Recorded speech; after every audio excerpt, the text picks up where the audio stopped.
میں شمالی الاسکا میں گاڑی چلا رہا تھا جب اچانک میرا GPS سگنل ختم ہو گیا۔ یہ کوئی عجیب بات نہیں تھی، عجیب چیز ریڈیو تھا۔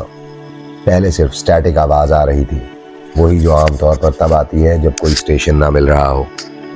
پھر اچانک سٹیٹک صاف ہو گیا، ایک پرسکون مردانہ آواز اسپیکر سے سنائی دی، تم قریب پہنچ گئے ہو۔ میں چونک گیا، میں نے ریڈیو کو ہاتھ تک نہیں لگایا تھا، اور اسکرین پر جو فریکوینسی نظر آ رہی تھی وہ کوئی اصلی اسٹیشن نہیں تھا، صرف ایک عجیب نمبر 111.9۔ پھر آواز دوبارہ آئی، اگلے موڑ پر بائیں مڑو۔ میں نے گاڑی آہستہ کر دی، یہاں کوئی سڑک نہیں ہونی چاہیے تھی، صرف میلوں تک پھیلا ہوا سنسان الاسکن جنگل۔ لیکن تقریباً 100 فٹ آگے مجھے واقعی ایک کچی سڑک نظر آئی جو سیدھا جنگل کے اندر جا رہی تھی۔ مجھے عجیب سا احساس ہوا، تجسس اور کچھ اور، جیسے یہ سڑک میرا انتظار کر رہی ہو۔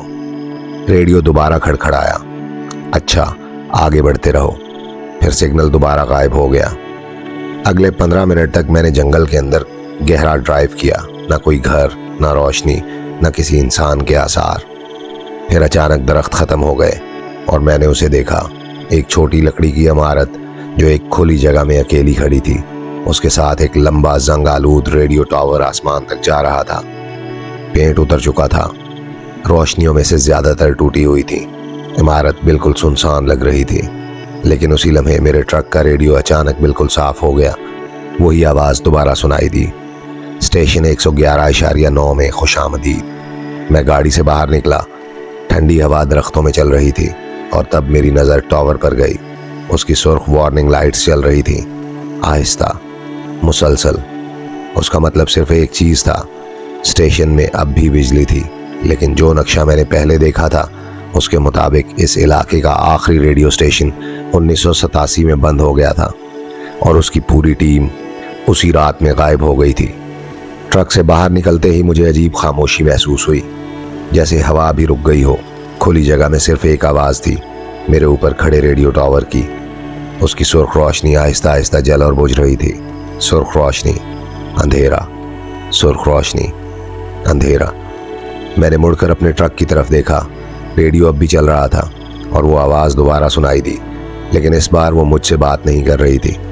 وہ ایک براڈ کاسٹ لگ رہا تھا، پرسکون، پیشہ ورانہ، بالکل کسی پرانے رات کے ریڈیو ہوسٹ کی طرح۔ یہ ہے اسٹیشن 111.9، شمالی علاقے سے براہ راست نشریات۔ آج کی نشریات ان لوگوں کے نام جو کبھی گھر واپس نہیں پہنچے۔ میرے جسم میں سرد لہر دوڑ گئی۔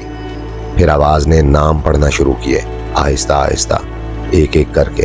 پھر مختلف آوازیں سنائی دینے لگیں، مردوں کی، عورتوں کی، کچھ نوجوان، کچھ بوڑھے۔ ہر آواز ایک ہی جملہ کہہ رہی تھی، کیا تم مجھے سن سکتے ہو؟ ریڈیو دوبارہ کھڑکھڑایا، ایک اور آواز سنائی دی، لیکن اس بار میری حالت خراب ہو گئی۔ وہ آواز خوف زدہ تھی، سانسیں تیز۔ ہیلو، اگر کوئی ہمیں سن سکتا ہے تو براہ کرم ہماری مدد کرو۔ سگنل ایک لمحے کے لیے بگڑ گیا، پھر وہ آدمی دوبارہ بولا، ہم اسٹیشن کے اندر پھنس گئے ہیں، باہر کوئی چیز ہے جو… اچانک نشریات رک گئی، ریڈیو دوبارہ سٹیٹک سے بھر گیا۔ میں دروازے کے پاس ساکت کھڑا تھا، پھر وہی پرسکون ہوسٹ کی آواز واپس آئی۔ یہ پیغام اکتوبر 1987 میں ریکارڈ کیا گیا تھا۔ ٹاور کی روشنی دوبارہ چمکی، سرخ، اندھیرا، سرخ۔ پھر آواز بولی، لیکن ہمیں آج بھی ان کے سگنل ملتے ہیں، ہر رات۔ میرے ہاتھ کانپ رہے تھے۔ اچانک ریڈیو خود ہی فریکوینسی بدلنے لگا، 111.9، پھر 111.8، 111.7۔ ہر فریکوینسی پر مختلف آوازیں سنائی دے رہی تھی، کسی کی چیخ، کسی کی مدد کی پکار، جیسے وقت میں قید آخری لمحات۔ پھر ریڈیو ایک آخری سگنل پر رک گیا، 111.0، اور جو آواز سنائی دی وہ میری تھی، بالکل میری اپنی آواز، پرسکون انداز میں بولتی ہوئی، یہ ہے اسٹیشن 111.9، اگر کوئی ہمیں سن سکتا ہے تو ہمیں تلاش کرنے مت آنا۔ میرا دل جیسے رک گیا، کیونکہ میں نے کبھی یہ الفاظ نہیں کہے تھے، لیکن ریکارڈنگ چلتی رہی، میری آواز بولتی رہی، جو بھی اسٹیشن کے باہر ہے وہ سن رہا ہے۔ پھر اچانک ٹرک کا ریڈیو بند ہو گیا، کھلی جگہ دوبارہ خاموش ہو گئی، صرف ایک آواز باقی تھی، قدموں کی۔ ریڈیو اسٹیشن کی عمارت کے اندر سے آہستہ